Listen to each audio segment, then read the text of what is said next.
Eddie, thank you for coming onto the podcast. Everybody knows your name in the Keys. You fished tournaments forever, and as they made mention to some of your, fellow peers, Harry Spear, he said Eddie Wightman was one of the greats, and there were only a handful of them. You've got a lot of respect from all the guys that you used to fish against and with. That's kind coming from Harry. Yeah,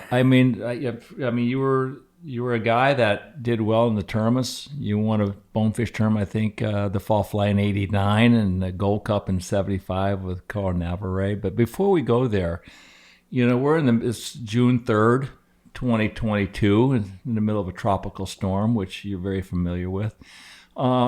You were born in Miami in 1941. Tell me about that transition to the Keys. But right now, since we're in the middle of a tropical storm, tell me about Donna in 1960 that wiped out a big part of Islamorada and half of Billy Knowles' family. You want to start with Donna? Sure.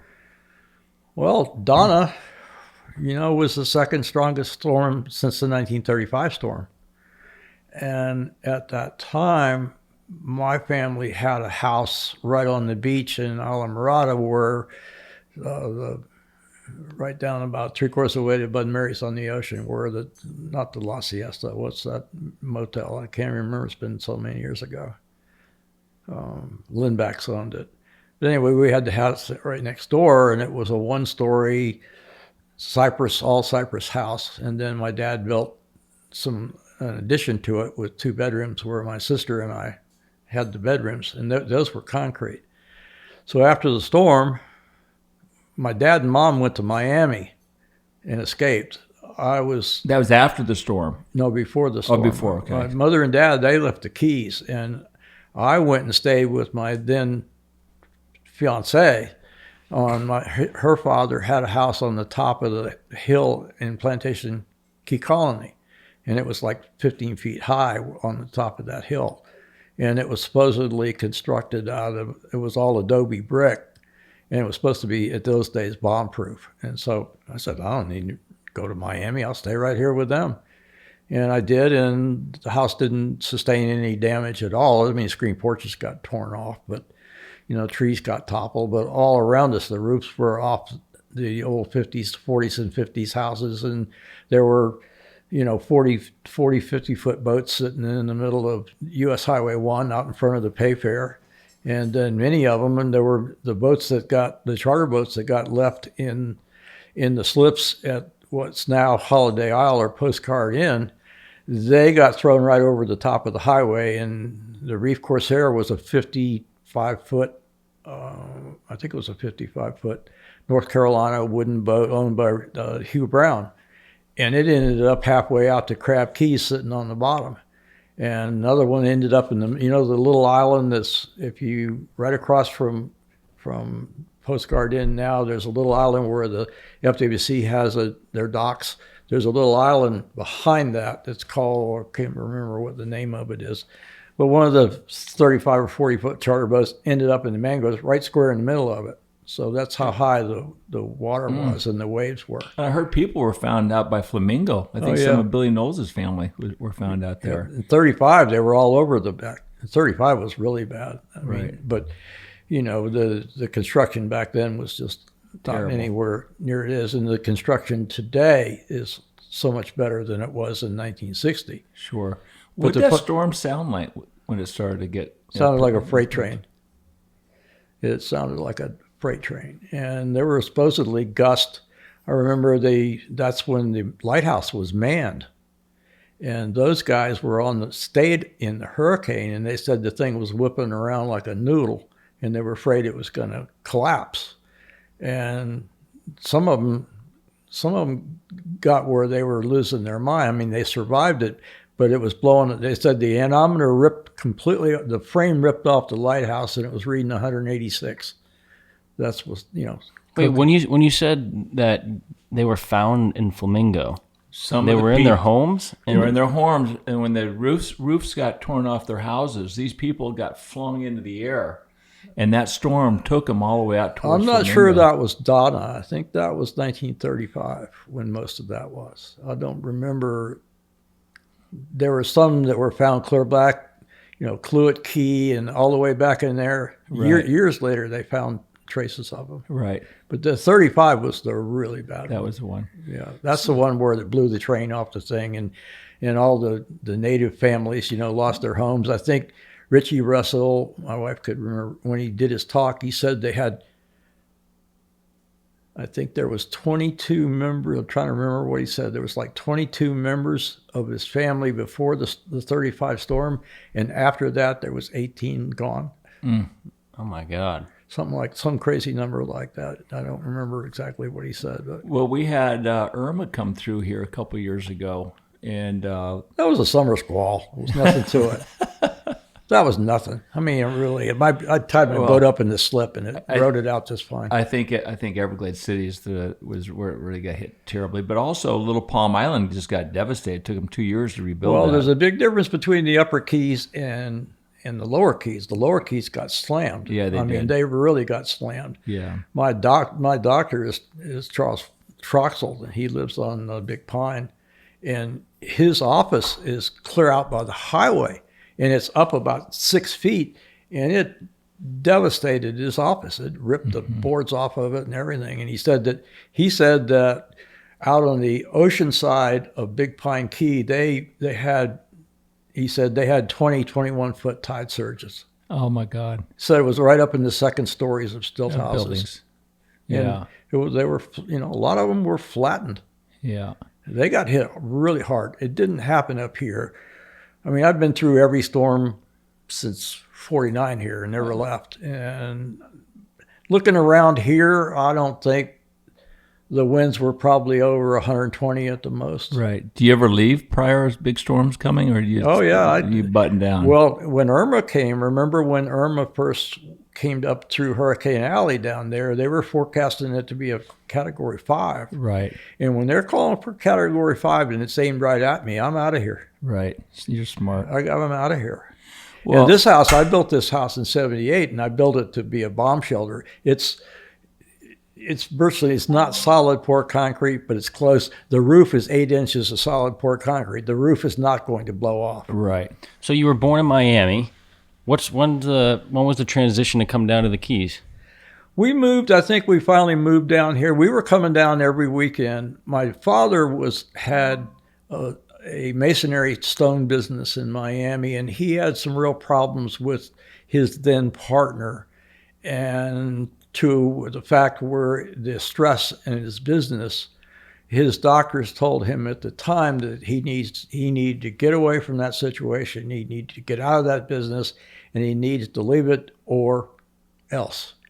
So they made the decision to get out, to dissolve the partnership, get out of Miami, and move to the Keys, where we were coming down to where my uncle lived on Lower Matacumbe, and they didn't know what they were going to do. So they took their money from selling the business, and right in the middle of Islamorada, there's a building on the right, the town of Islamorada. It's American Caribbean real estate now.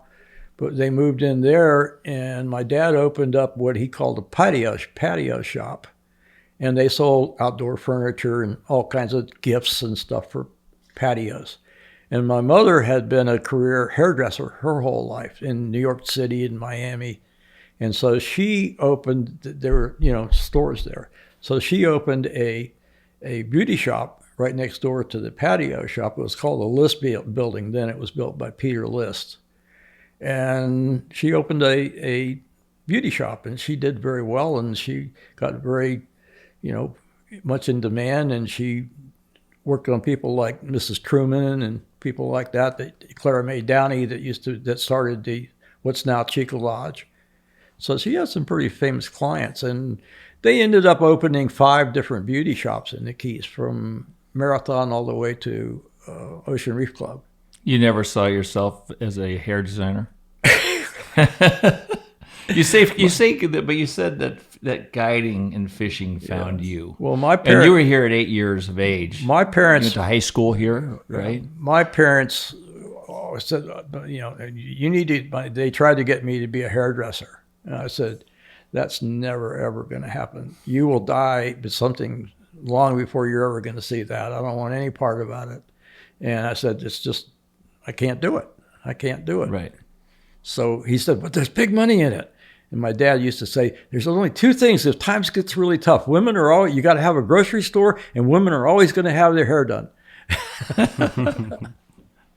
I said, well, and they did very well at it, but it wasn't cut out for me. Were you fishing in Miami? Were you passionate about fishing at a young age? No, because we lived inland, and there was the closest thing to water was a drainage ditch, and I didn't get into that until I got down here. And then how I got into, when I was going to high school down here, like I said, we were owned the property next to La Siesta, is where it is. We owned that house right there. And every afternoon after school, if the tides were low rising, the bonefish would tail right alongside of our house. They'd be tailing right along there. So I started waiting for bonefish, much to my mother's chagrin. She used to just raise hell with me because she'd go to do the laundry and there'd be dead shrimp and crabs rotting in my pockets. And I used to, when the tides were right, I would wade all the way down to Bud and Mary's and back. What were you catching them with then? Spinning rod and a crab. Yeah. Is that when you thought that I really love this? Did you get it right away? Or I was just pretty aware that I loved to do that. And then, as I got up to be an older teenager, I went to work on the charter boats because I could make some money that way. But I never really took to offshore fishing, even though I know how to do it. I always liked the flats, and then Carolyn says that I didn't find fishing. Carolyn said that. She said fishing found you. And why did she say that? Because you were just exposed to it. I loved the fishing. I loved the challenge of it. And back in those days, it was a challenge and it was fun. I mean, there wasn't the dog eat dog that there is today. I mean, you couldn't make me go back to guiding today. And it's not because of the fishing. And I was really fortunate in that in the 60s, 70s, and 80s, I got to experience, there was a really heavy volume of fish still here. Right. And the advent of the new technologies of the new flats boats and the graphite. Remember the first graphite rods? I was just looking at a picture that we maybe you've done it too, but we've taken all these boxes and boxes of slides and everything, and we've done a thing called Legacy Box where they put it all on digital and you get it all on a little, Right. So we were looking at some the other night trying to identify them, and there was a picture of Carl Navarre at one of the tarpon tournaments beside a big tarpon, and he had a white fiberglass Shakespeare fly rod. That was the best there was. That's dating it, right? Yep. And not an ugly stick. White fiberglass. That was the best there was. At what age did you build your own skiff? I built my first skiff, or I rebuilt my first skiff. Right after Hurricane Donna, I had graduated from high school and I was going to the University of Florida, and I thought I wanted to be an architect. But I got in one semester, and then Donna came and wiped out my parents'. We didn't have a home anymore. We wiped out the business. The business was gutted. We didn't have anything to do, so I went to work. And, I went to work on the charter boats and did surveying, pumped gas, whatever it took. And all the while I was fishing, and I started guiding, and I got my license, and Billy and I got our license in '61 after the storm. You talk Billy Knowles. Yep. And we both, we grew up together. Right. And we're all in the same graduating class and fought over the same girlfriends, and things like that. There was only about 10 girls in the whole town at that time.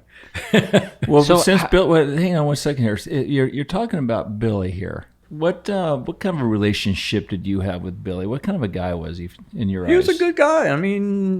I grew up with him since grade school, and then all through high school, and I was a quarterback of the football team, and Billy was on the line, and and just we were buddies. And I think one of the first times I can remember going into the backcountry of any distance other than Crab Keys is that Billy decided and invited me to go. We were going to go camping.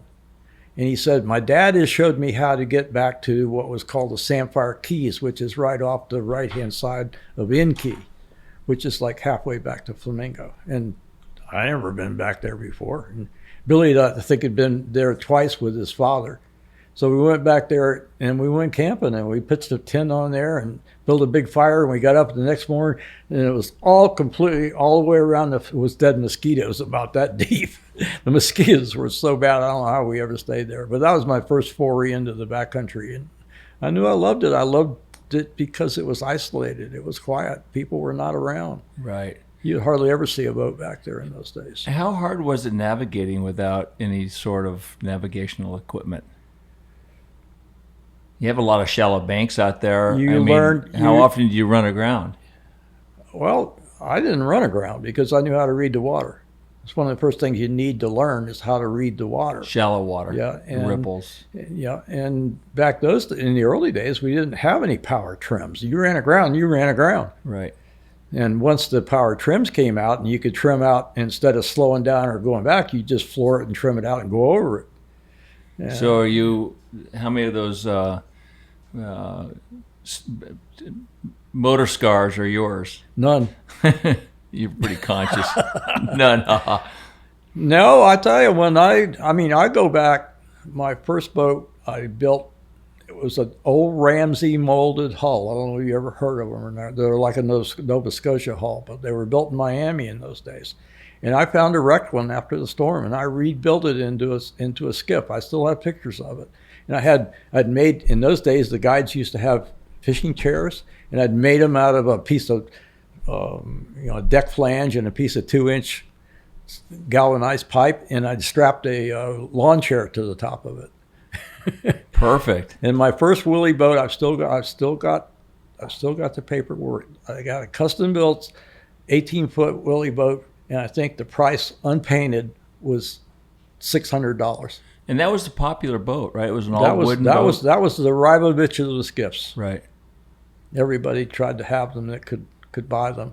Well, before we go any farther, I want to mention the pulling platform. You made mention of that before the podcast started. But so you were a kid, you had shrimp and crabs in your pocket, and you were wading off these tailing bonefish. What was the progression like to get into fly fishing? Did you have friends that kind of pushed each other? Did you have a mentor? How did you up the skill and say, I want to start fly fishing for these bonefish? I want to start, going after permit, start doing more challenges. No, I think I evolved into the fly fishing all on my own because I liked the challenge of it.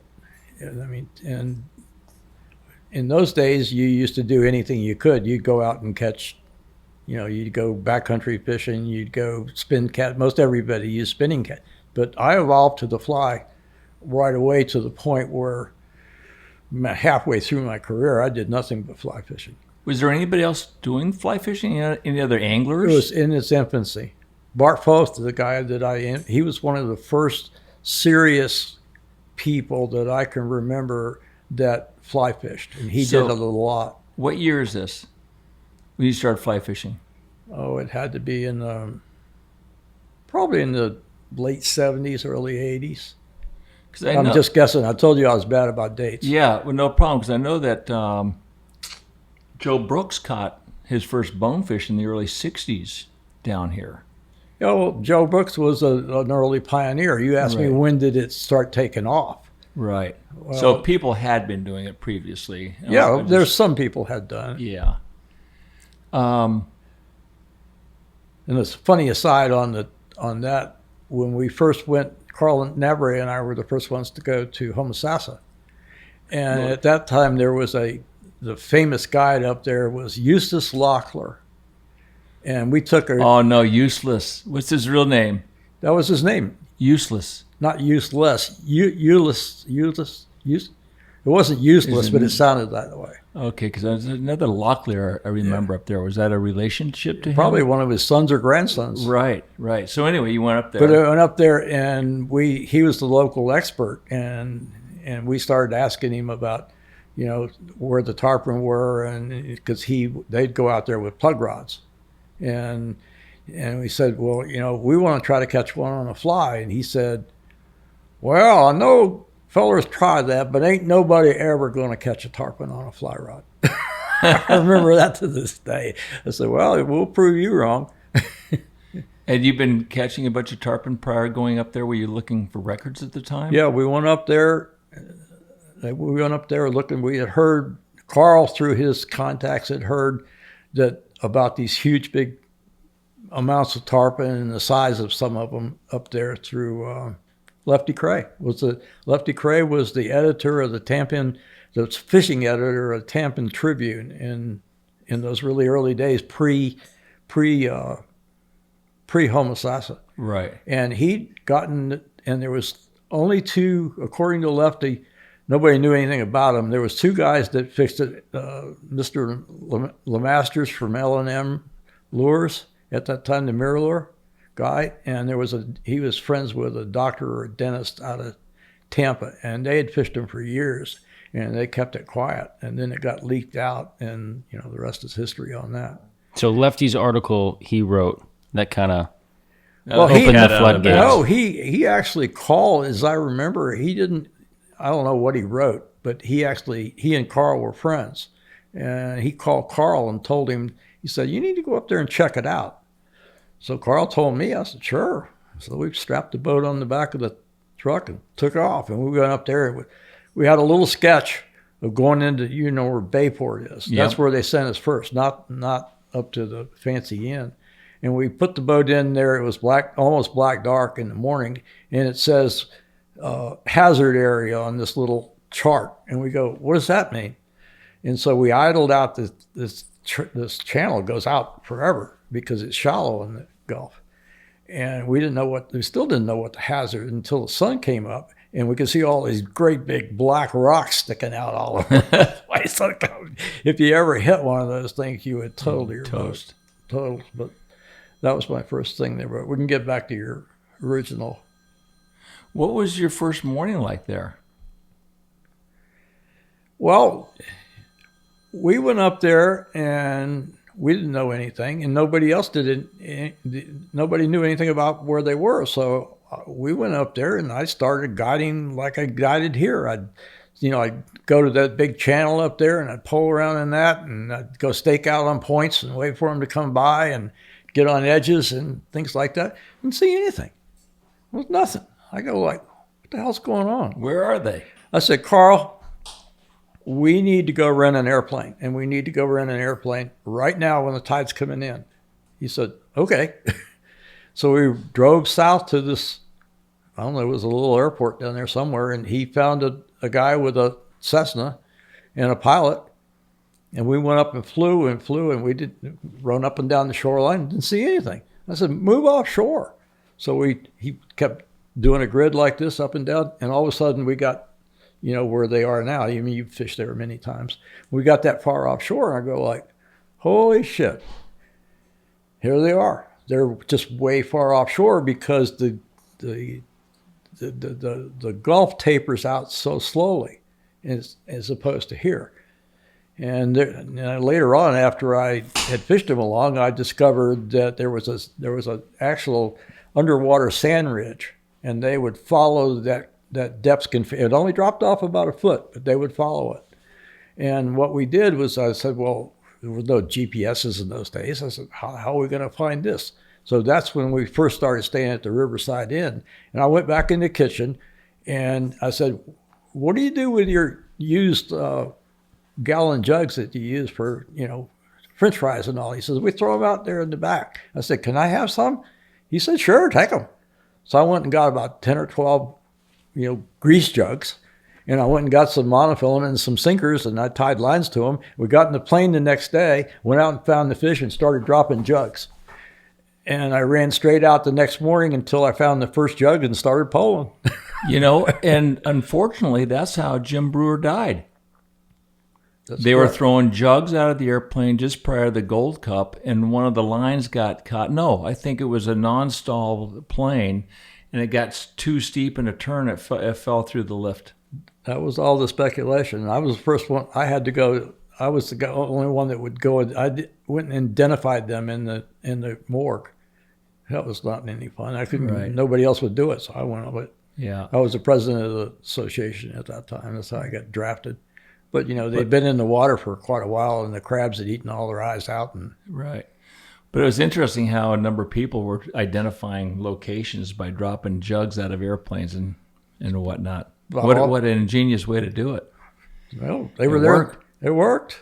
And you could go out at first light and you could find them because you know about where they were. Right. There were no GPSs or anything like that. I never even owned the whole time I guided, I never even owned a compass.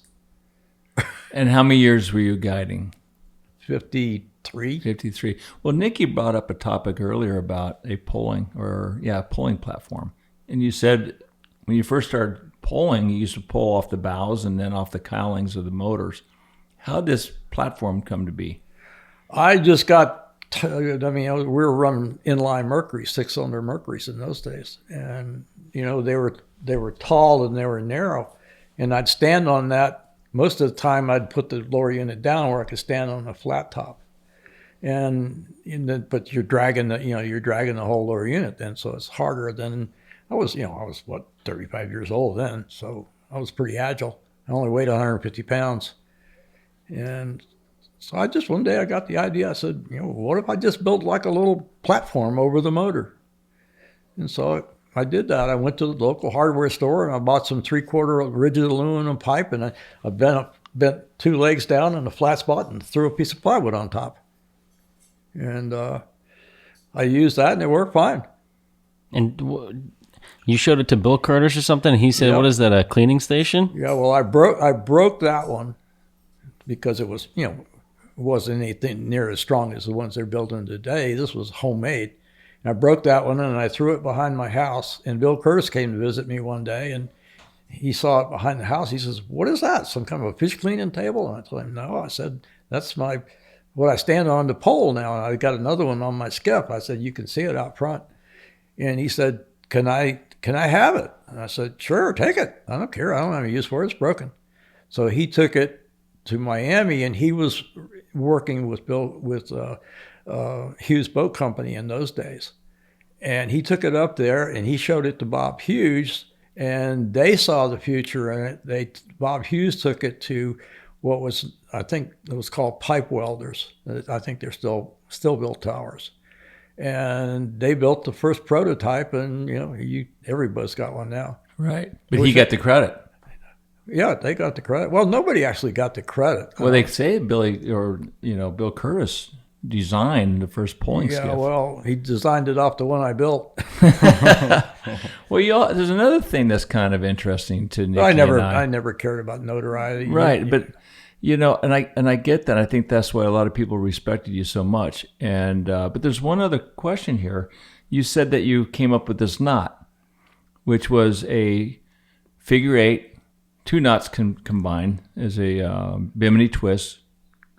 Take the double line you call through it the a figure 8. 8. I call it a nail knot. Yeah, right. Same thing. Right. And except then except it's got one more wrap. Right, and then you have a couple, half hitches on the back end of it in a risotto knot, which is basically a Huffenagel. Yeah. But you found that too on your own. As far as I know. Do you remember when you designed? And I started showing it, and I think the first guy I showed it to was Cecil Keith, and he said, "What the hell's that?" I said, "Well, I wanted 2 more inches. It was always hard to get the maximum, to get it up tight." And I said, I kept fooling with it, and I just decided to tie. This is what I came up with. I said you could tie a figure 8, if you want to call it, over the double line, somewhere down the length of the double line. Then you slide it all the way up till it butts up against the wraps. Right. And then you just tie half hitches. And I said you gain 1.5 inches, 2 more inches of bite tippet. Right. So the people who don't understand what we're talking about, in fly fishing, IGFA fly fishing and tournaments, off your fly, you have up to 12 inches, including the knots. And that 12 inches could be any size of monofilament or even wire. But from that point up, that's correct. You have your class tippet. So we're talking about the bite tippet here. So I think trying to find a knot that you're going to get your Bimini Twist, in the past, it was never really butted up. So that's what you were doing, is trying to get all that the distance tightened up. Right. Get the double wrap and the knot over in to be as small as I could get it. So I get a longer piece of 100-pound or 80-pound. What other great... Wait, I still don't understand. So you were trying to lengthen your bite tippet for this knot. Go over there and get one. No. So what it was is originally they had like a Bimini Twist, but the double line was never butted up against, that next knot that people used, right? If I'm not mistaken. Nikki, go over there and get one of those flies. Yeah, pull it up. Then you can see it. Because I thought the Huffenagel, hold on one second. I thought the Huffenagel was to combine really heavy tippet to really light tippet, and that's when the knot was applicable. Well, Steve said that he came up with this. It was tied over the double line after the Bimini Twist, not light, not 12-pound unless we're talking about two different things. Well, he was originally thinking, when he was fishing with Tom Evans in Panama, they were bill fishing, and they had these big runs. And between these big runs, Steve was trying to figure out how can I combine light tippet to heavy monofilament for billfish. And how do you connect 2-pound test to, say, 100 or 80-pound test? But in order to get 100%, it was always had to go through a double Bimini, as far as we knew at those days. You had to have that Bimini knot. Right. But he said that's when he figured out how to combine that Bimini knot through and butt up against the figure 8. Can you see that? Yes, I can. That's one of them. Oh, you got a little connection here. So, well, take it off. It's just a piece of wire or something. So, look. So here's what we're talking about. In tournament fishing, world record fishing, from the eye of that hook to your class tippet, that's your world record tippet, not this. You have an option of using any size of monofilament or wire. So that's got to be within 12 inches, including the knots. So your Huffenagel, or the knot we're speaking now, combining a Bimini Twist, through that nail knot or figure 8, butting those two knots together. That's the knot we're talking about. You see how small that is? Yes. In the old days, before people started using that, it was hard to pull it down, and sometimes you'd have this much double line. Right. So in the past, this Bimini was back here, and you had the double line before it was connected here. What was that connection here in the old days?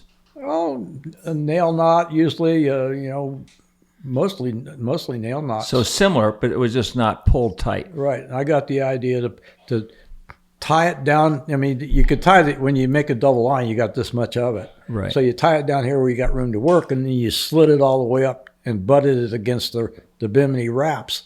And then in order to keep it there, you just tied some half hitches. Right.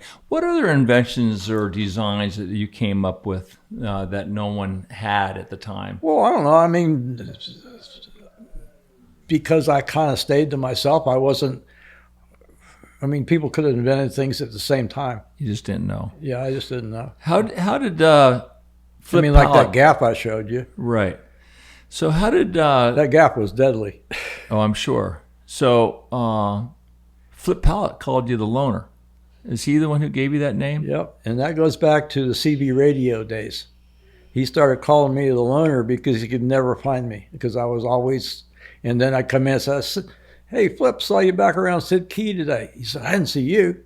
And I said, well, I knew where you were.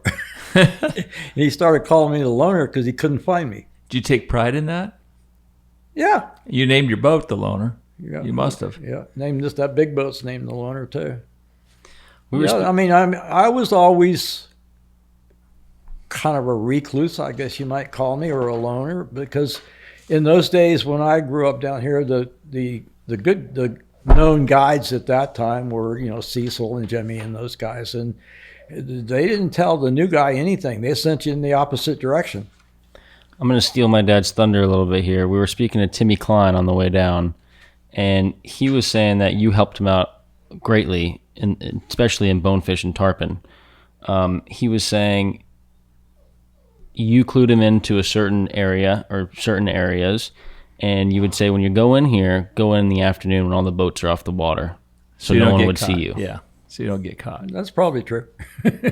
I thought that was interesting, and he said he had that spot. You and him would fish for 10 years until someone actually busted him and found him. And then that's when all the boats started coming in. Timmy was honorable, not like some of them. Some of them, they would go home and they'd go back to the Lorelei or someplace, and as soon as they got into the beer, the mouth started running. Right. And, I caution people today. I said, if you got a good place to fish, keep your mouth shut, because all you're going to do is get company. And I said, they will destroy it for you.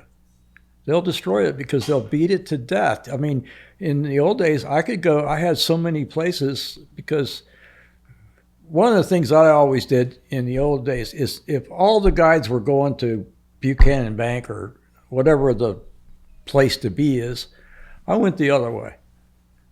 If they all went to Buchanan, I was in Channel 2, I'd go the other way because I figured that whole bay out there, all the fish can't be at Channel 2 or Buchanan. Right. I said, I'm going to go out there and learn it. And Steve Huff and I have talked about this many times because we're very much alike in that we believe the only way to learn how to fish and where the fish are and what made them doing is on the push pole. Get on the push pole and pole for miles and do it day after day on all kinds of winds and all kinds of tides. We agree on that. You know what's if you take a look at the Roland Garros right now, the big tennis match taking place in Paris. Inside the rim of the stadium, there's a big quote on that big rim: "The victor belongs to the most tenacious." I think you could probably fall into that category. Well, I was pretty tenacious because of my makeup, I learned where fish were that people didn't know about. And I had all these little honey holes back all over the bay that only I knew about in those days until the advent. They started running all over the place. And nowadays you can see one coming and click. You can see them Right. hit the GPS and you're done. Harry told me that a lot of the boats were fishing the incoming tide in the back for bonefish. But he thought, I didn't want to be around all these boats. I'd fish these spots during the falling tide. And he said you were one of the only, maybe two other people he ever saw back there on that falling tide. That may be so. I spent a lot more days there than Harry ever did. I lived at 9 Mile. In the that's where Charlie Causey and I caught 32 bonefish in one morning on fly and left them. Yeah. Charlie Causey mentioned that in the 96 fall fly, the first day he caught, I think, 31 on 9 Mile. Well, it was 31, 32, something like that. Yeah, but you didn't fish that tournament, did you, in 96? I was his guide. Well, there we go. It's the same story. I didn't realize you were his guide. I was his guide. Did you interview Charlie? Not yet. You got to give Eddie some credit, man. Well, come on, Well, Dad. I thought he did it twice. I didn't realize. I'll tell you, he would be a good guy to do a show on because For sure. he's probably fished more permit days than Del Brown nowadays. Yeah. And he fished with all the best guys because he could afford it. Mm-hmm. And he retired from Wall Street with, Sure. financially well off when he was barely 40. Yeah. And his avocation became fly fishing. I didn't know. Because we were I fished that tournament against you guys. And Sure. and all of a sudden he jumped in because we caught a couple. Harry Spear and I caught a bunch of big fish that first day. We caught a 13-12 and a 10-12. Then you guys caught 31. But none of them were big enough. That's why we could have caught more, but because that day but we needed to fish over 8 pounds, so we took off doing it, and we never did catch a big one, so we didn't win. Right. Did you have that same passion for permit and tarpon as you did for bonefish?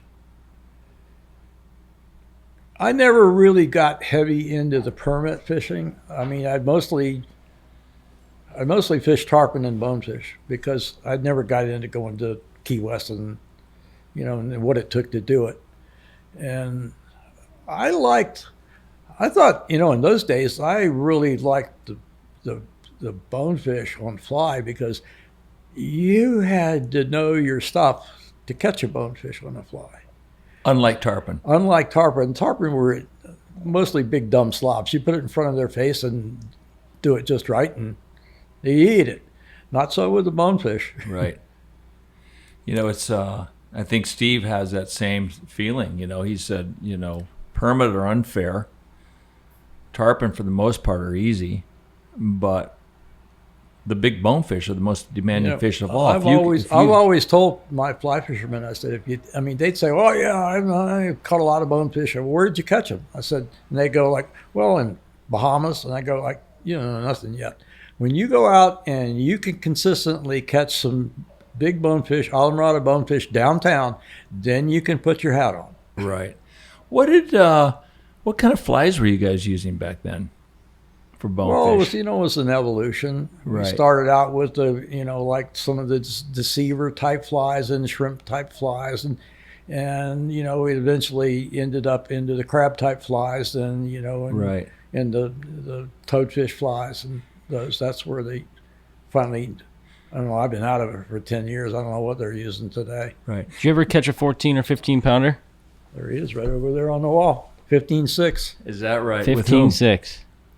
Wow. Yeah. With whom? His name was Peter Costanzo. He was not an angler. He was he was an all-day charter that came from, I don't know where. I can't remember. It's been so long ago. But we had gone. They wanted to go, but he and his wife, and we had gone all the way up the ocean side, and we'd fished all day long and hadn't seen a fish. And there's supposed to be some weather coming in, and I'm like Harry. I'd stay out till the last light if that's what it took. And I came back and I said, let's stop up here at Crossbanks on the way home. And it was getting dark. There was a squall coming, and we pulled down the bank, and we saw that there was 2 fish tailing, and the guy threw it out there, and he hooked the fish up, and it ran off the flat. And I said, just let him run out there, and I'll get this other one for your wife. Well, we let this thing, we didn't know it was 15.6, and we just let it swim around out there. And so we went over there, and the wife spooked that one and pushed off the bank, and I finally said, okay, see if you can get him in here. And he pulled him up alongside the boat, and I go like, holy cow, is that a tuna or a football or what is it? That thing was just like that big around. And, we ran it in and went through all the things and waited 15.6. As a big, passionate bone fisherman, it must have broke your heart when all these fish died in that 2010 freeze. Oh, it was terrible, yeah. And then in my day, I never thought bonefish would disappear. Right. And they virtually did. They did. There's a few little ones coming back, but compared to what it was in my day, there were bonefish everywhere. Not that you could go on any flat and catch a bonefish, but if you knew what you were doing. Mm-hmm. And you consider yourself more of a bone fisherman than a tarpon fisherman, correct? Yeah, but I could do either. Yeah. I could do either equally as well because, one of the reasons I quit is because it got so congested out there and it got to be so dog eat dog. And in my earlier days, I didn't fish spots. I learned how the fish got to those spots, where they went after they left, and how they got to that spot. I knew where they would go. So in the old days, before it got so crowded, I could literally stay in Tarpon all day long. Just by whatever the tide was, just move, and here they were. Right. But that vanished with when you had to get a ticket and a place to park a month ahead of time. Yeah, right. That didn't get to be any fun. Yeah. Then it got to be every time was a screaming match and people having virtual fist fights on the water. That's crazy. What was the worst screaming match you got into? I don't remember that one. Was it? Yes, you do. No, I have selective memory when it comes to that. I don't like naming names. Right. It doesn't matter. It got to be a daily occurrence. Yeah. Is that right? Yep. Wow. It still is today. Mm-hmm. As far as I know, at least the guys I talk to. How much did it mean to you to win these big tournaments? You won the Fall Fly, I think it was in '89. Well, it meant a lot in those days. And then you won the Gold Cup. Because it helped build my career and kept me booked. But it had to have meant a lot to your pride, Oh, yeah. Well, in those days, most of the tournaments, we started to create business. Exactly right. They weren't existing. We created them because we needed some bread on the table. So what was happening, if I'm not mistaken, everybody would come fish in May during the peak tarpon run, and then they'd leave town. So you guys started these tournaments to get the guys to come back into town in June. Correct. And that's how the fall bonefish, to get the people here in October. Mm-hmm. Nobody here in October. Right. How much were you getting paid back then a day? Shoot. I think I started, it was probably back in those days, probably 300. And then by the time I quit, I always tried to, after I got where I didn't have to worry about clients, I always tried to be $100 more than everybody else. And people will say, well, how come, I can get so-and-so for $100 less? I say, he's worth it. You ought to go there. It's a great way to put it. Yeah, I said, I don't want to be, I said, because I think I'm better than, I never said that, but you knew. I knew that. You worked harder. Yeah. That's what Harry said. He said there were only a couple of you guys that worked, 10, 11, 12-hour days, and you were one of them. Yeah. We hadn't learned to work smarter instead of longer. Right. Who were the best fishermen you ever had on your skiff? Oh, I never had the privilege of fishing with you, but when back in my day, compared to the anglers today, those guys were really very good. They were wealthy people like Carl Navarre, who was a bass fisherman, and they didn't have the skills like you guys do today. Right, I mean, but you could look at any sport and say the same. Right. But the top dogs back then, Carl Navarre, you went to Homosassa with him. Oh, were you guys record fishing up there by chance? Yeah, we were after the 200-pounder. We took Bill Curtis up there and to fish with little Carl Navarre. So a lot of people have made the statement that, like Sandy Brett did on the podcast with him, we didn't just go fishing. We were training. We were training to win these tournaments or training to catch these world record fish. Is that the mindset you guys had? Well, Sandy was a different level than the average rich businessman at the time. Right. He was more serious. He was serious. He was good. He had what it is. His brother was good too, and Randy. I fished Randy for years, but there was a different level of communication with the fish with Sandy than Randy. Randy was an excellent caster, but Sandy could talk to the fish and make them eat. Right. I've said this to Nicky and a bunch of people in the last maybe last year or so, talking about tournaments. The best team is a guide that can find the fish that doesn't want to be found, and the best angler is the angler that can catch the fish that doesn't want to be caught. And keep his mouth shut. Not tell anybody. So who was that angler for you? Was Carl? That guy? Yeah, Carl. I fished Carl for years. I had numerous anglers. And did I have a favorite? I mean, I fished Randy Moret for years. Randy and I were really good friends. Randy was an excellent fisherman. Mm-hmm. He was very good. But I think if I had to judge both of them, and I never got to fish with his brother a whole lot, but I fished a little bit. I mean, and I think that the brother was a little tiny bit better. Yeah. Did you see a time when you had to... Don't mean to say I don't want to... No. You can take that out of the thing as far as I'm concerned. Did you see a point in time where all of a sudden you had to feed the fish versus just show the fish the fly? Oh, yeah. Yeah. Do you remember when that was? Yeah, the fishing on the ocean side. I mean, that's... Especially when the backcountry went dead, everybody was outside, so that doubled the amount of boats and anglers, and the fish just got where they wouldn't bite, not using the same techniques. And went down, I mean, we kept using the same kind of splay wing flies. We just got them smaller and smaller and smaller until I was down to number one hooks. And then came the worm fly, and they will get used to that too. They already are. I can tell you that right now. I think they're related to the cockroach. No matter what the man does, the cockroach has survived. Right. So back then, tell us about the Palolo worm hatches, just because 2 nights ago we were out down by Key West and we just collected worms. It was really cool to see them. We didn't even fish. There was a big storm coming. Did you guys get into those worm hatches back in the day? Yeah, we used to go out into them. It was fun. I bet it was unbelievable back then. It wasn't just tarpon. I mean, you get big mangrove snappers sucking them down and all kinds of stuff. It was a real heyday. And, it was a hit or miss.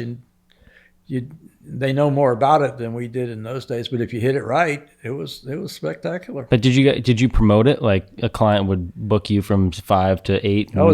I was booked solid every day anyway.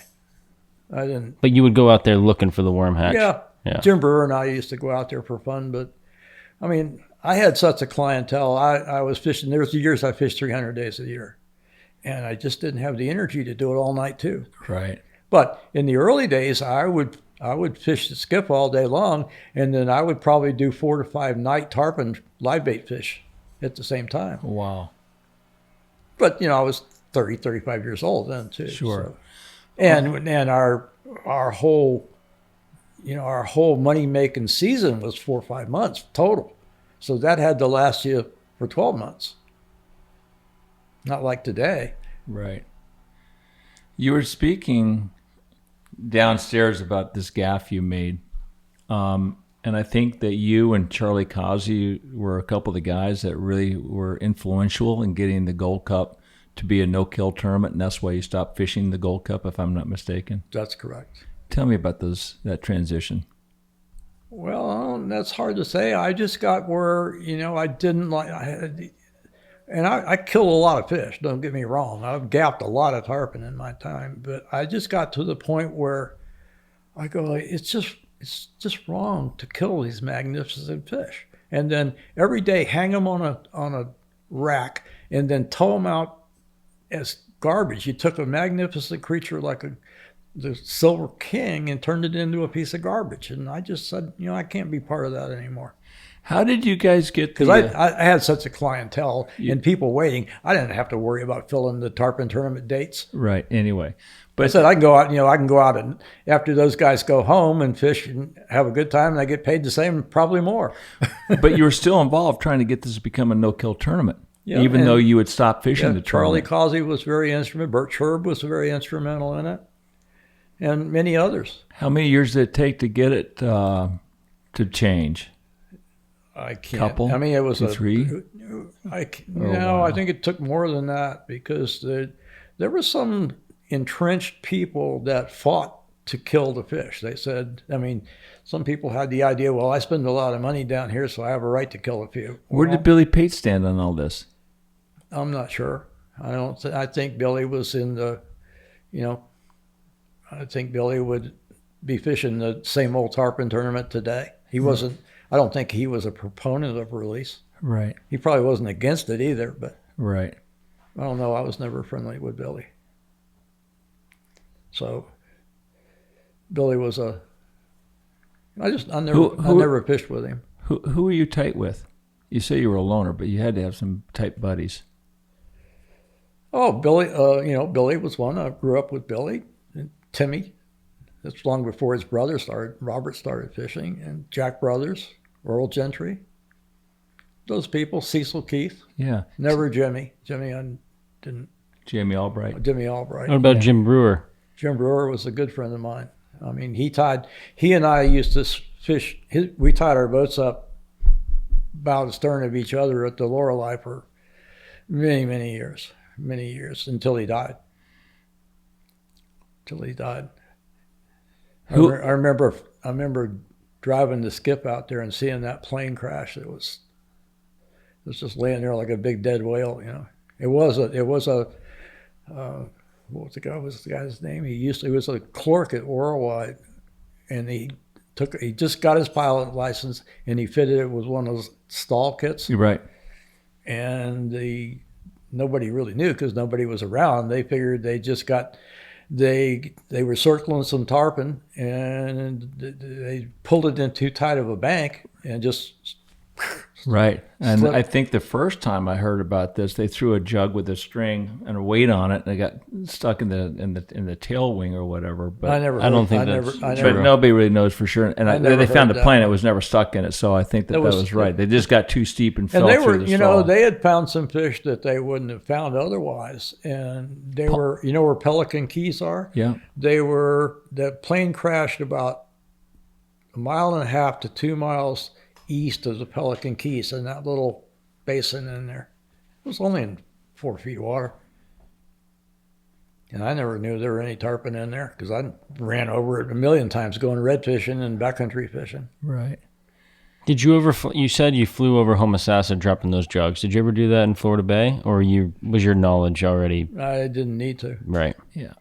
I grew up in Florida Bay. I still look back and with no compass or dead reckoning how we could leave here in the dark and run all the way to Sandy Key and be there at dawn with no way to figure out how to get through the finger channels, but we just did. That's fascinating to me. And in the early days, if you got there on the low rising tide at dawn, there was rolling tarpon as far as you could see. There were thousands of them, and now they're all gone. What was the turtle grass looking like? Just like a thick blanket. You know, the algae blooms didn't. I mean, we didn't start seeing that. I grew up down here. There were no algae blooms. They didn't exist. The backcountry was crystal clear everywhere you went. In the early days, they didn't start showing up till, what was it, 85, 84, somewhere in there. And they started back at Rankin, and then they came this way, Right.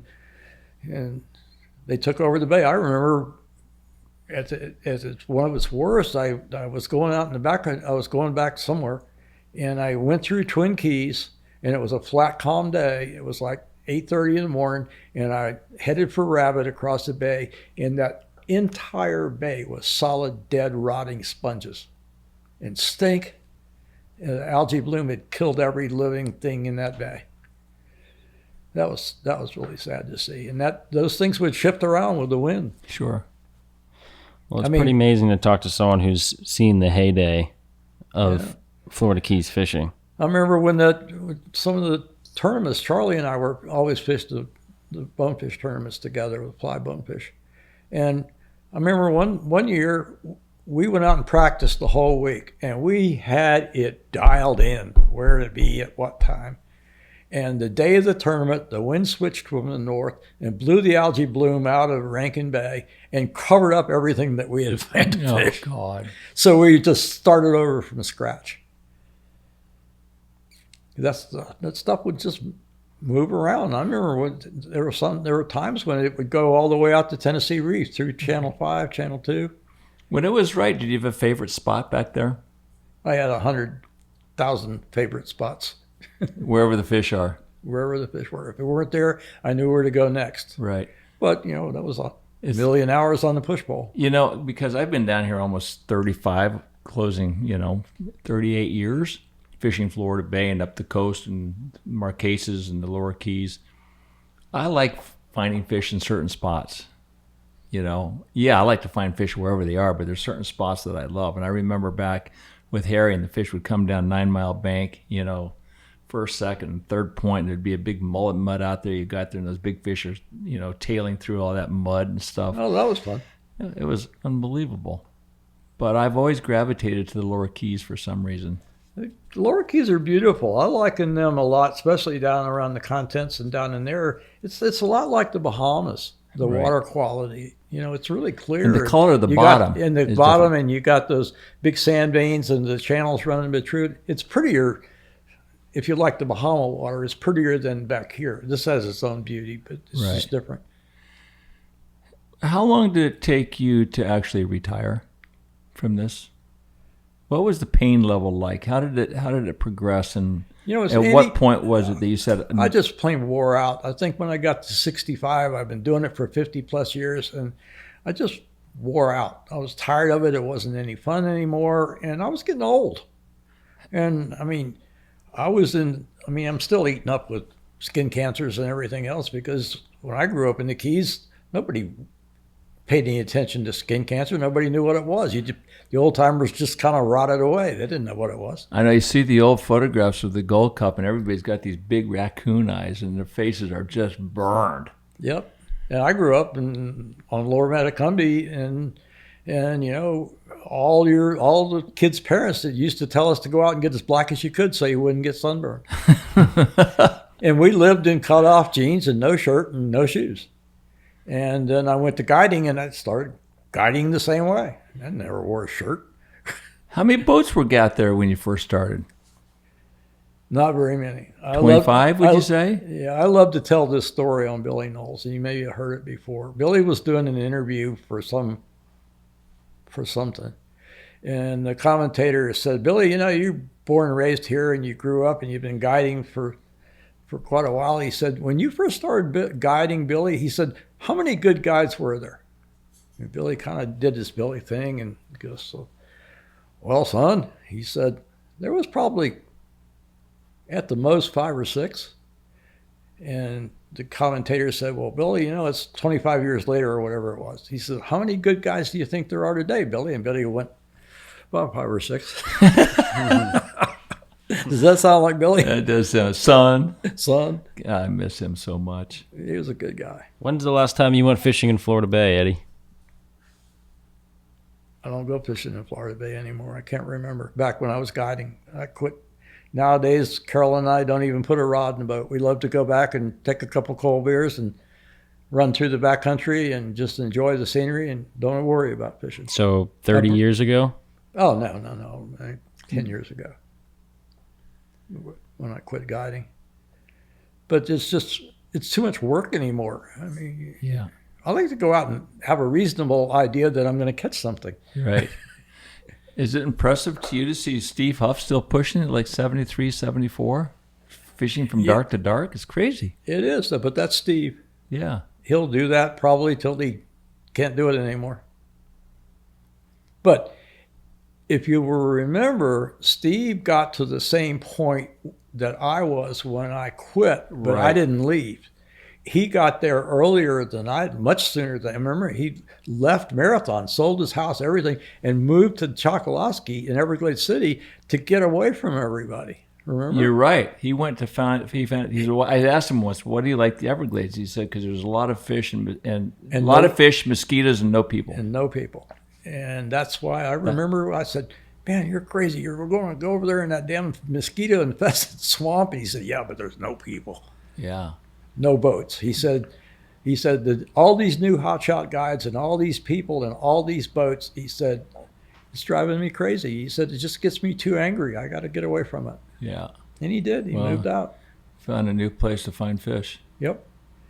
But, he took on a different challenge. He got into snook and redfish and getting up in the mangroves. And, I've never been with Steve, but people I know that fish with him say that he's awesome. He'll, fish till black dark and run in with no GPS through these creeks wide open and scare the shit out of you.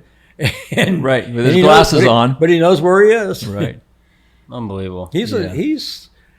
I've been doing this for a long time, but I think if you took the scope of what Steve Huff knows over the geography he knows, I consider him to be the best fishing guide ever. I did pretty well, but I was in a small geographic area. He could go from Naples to Tortugas.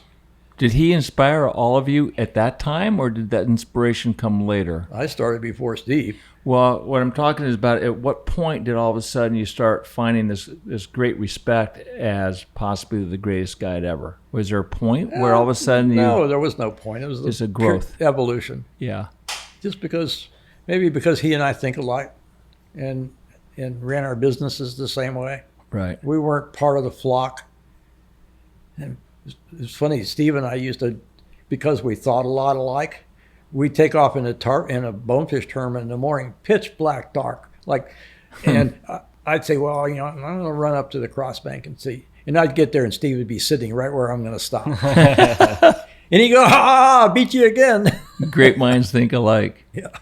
Anything that you would like to add to this conversation? I think that pretty well covers it, other than, my passion today is to try to do what little bit I can and with the means I have to help preserve what we have left, and particularly, the Everglades and the watershed and the nearshore waters.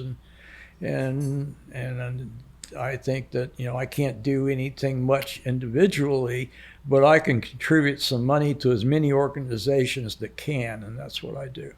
What would you say to the young guides and anglers that are in the game today to help do what they're supposed to do as far as their footprint in the world of conservation? I don't know how to answer that. So what I say... Because I don't see, obviously, because I'm so long out of the business, I don't know who any of these young guides are. Yeah. And I don't know how they operate. And it seems to me like the ones that I do know, and they're more interested in how many hits they get on their website than they are anything else. But that's not fair at all, right? For sure. Well, I was asked that question a couple of days ago, and I said the only thing that I know what I can do, we can think like with BTT, we think globally but act locally.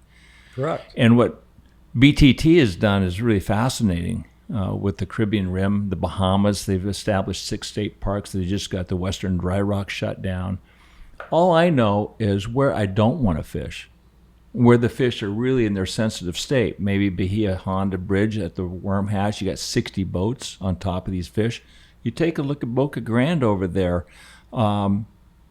Anglers are hooking 11 tarpon and losing 6 of them to sharks. So what I'm saying here to people who may be listening, maybe even freshwater fishing or fishermen, fishing over spawning, rainbow trout. Stay away from these sensitive places because these fish need to do what they need to do to procreate. And for some reason, these fish, these big, massive tarpon, need to eat worms, whether it be the protein for the spawn, because it's the full moon, and right after these worm hatches, they go offshore and spawn. Nikki and I are really trying to think where we should really be ethical and try to be conscious. And that's all I have to say about that statement. But still, I can comment a little bit on that. That's you've arrived there in the process of evolution over a lot of years, and you've seen the decline in the resource.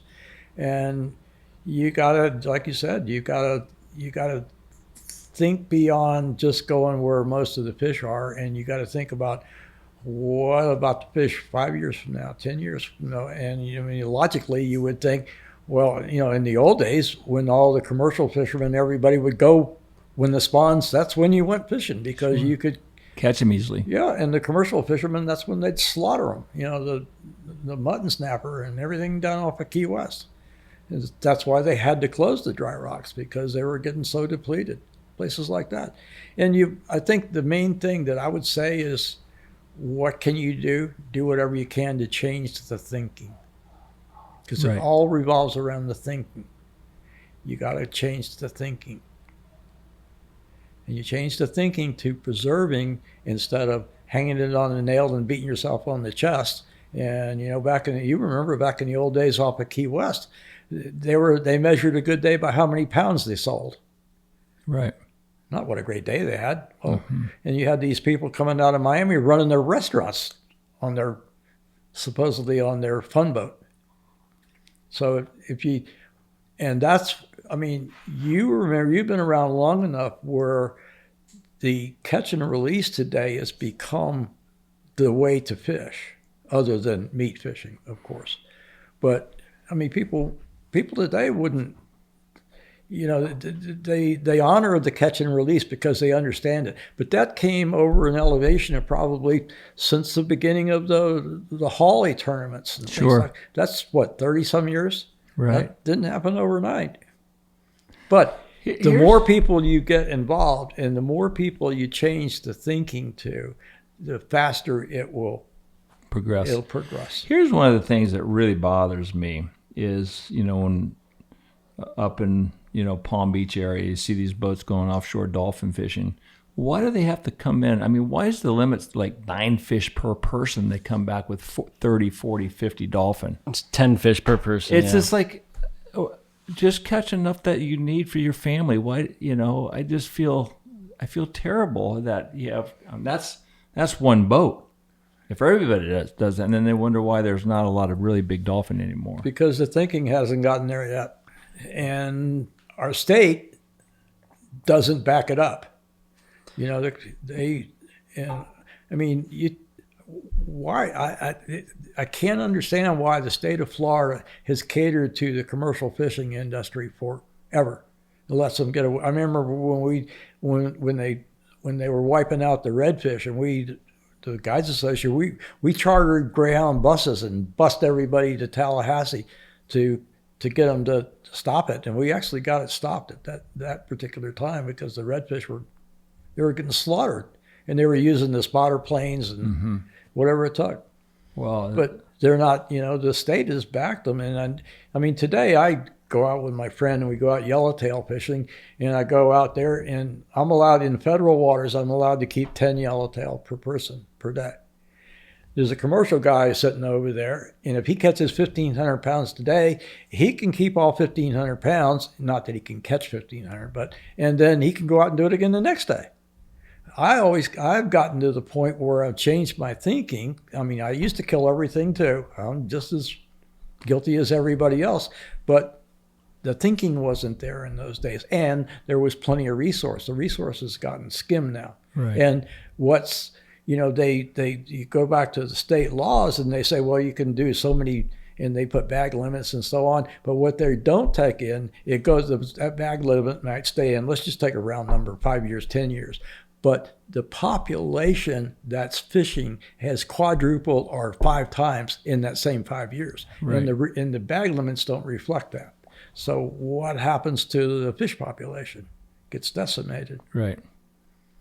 And, you take you mentioned the mahi or the dolphin, there's hardly, I grew up down here, there were so many, you could go out there any day and sink the boat if you wanted to. Right. And now they're lucky to find any little ones, hardly any big ones.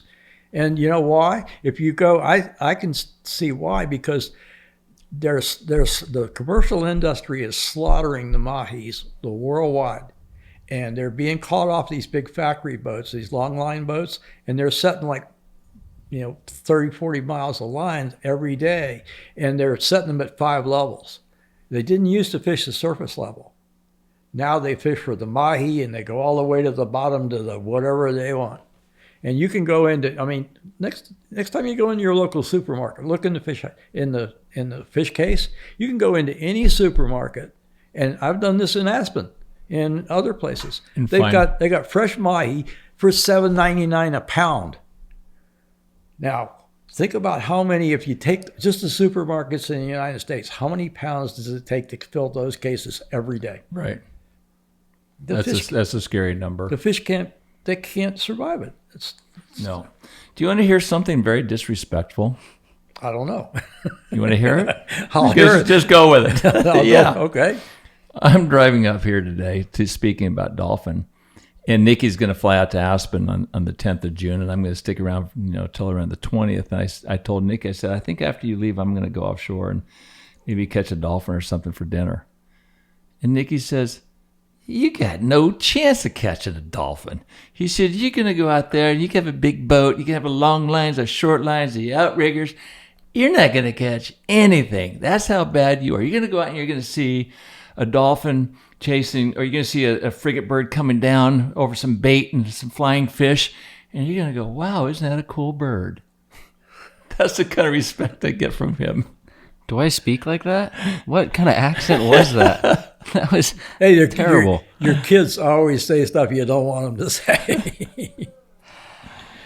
In response. Anyway, no response. You just don't have you might have a feel in the fly fishing game, but no feel when you go offshore. You go out of the inland, you go, where the hell do I go?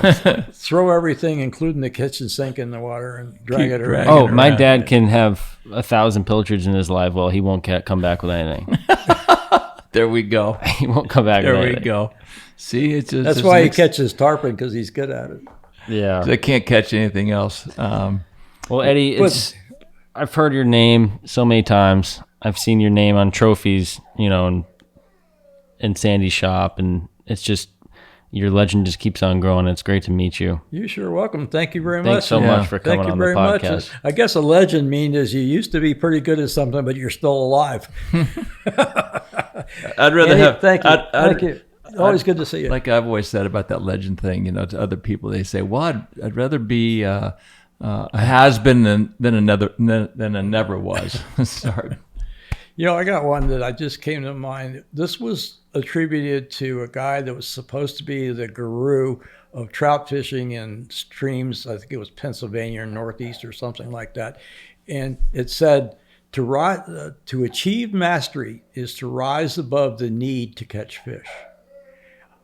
I read that and I go, wow, that is really awesome. It doesn't say want, it says need. Right. And I had a plaque made and I put it on my console on my Skiff, that big. And people would read it and they'd go like, what the hell is that? I hope I don't ever get where I don't want to catch a fish. I said, you didn't read the sign. What do you mean? I said, it doesn't say want, it says need. And the people who need to catch it, or they've had a bad day, they don't enjoy the fishing and they don't understand what it's all about. That's why I got out of tournaments. That's why. That's what made me I feel pretty good at it is because I wanted to be that guy that could catch a fish on any given day. I wanted to win tournaments. So having that kind of a mindset, I would have never gotten that good or you that good if you didn't want to win that tournament. That's correct. It's Right? process of evolution, what we talked about earlier. But now here we are. Now we're at a point where don't we've need it, that we've but we got that enjoy it. experience. Now we need to do what we can do, and you're in a position with your podcast to do that, to change the thinking and to help elevate the thinking to where we are now, and not be stuck for the 30 years that it took us to get there. Right. And I think that's possible, but it's a thing of numbers. How do you feel about all that? I mean, here you are, 27 going on 28, and hear a bunch of old farts talking about this stuff, need and having wisdom now that we don't need it, but we gravitated to a point of maybe peace, where when I was in the middle of tournaments, I had no peace. What's that old saying? Too soon old and too soon. What is it? And not old enough or smart or something. It's an old German song. I forgot what it was. No, but I get the gist of that. Yeah. Well, I'm not there yet, just because I haven't been doing this as long as you guys have been. Maybe when I'm your age, I'll feel the same way. But the fishing, in my eyes, the fishing is still good.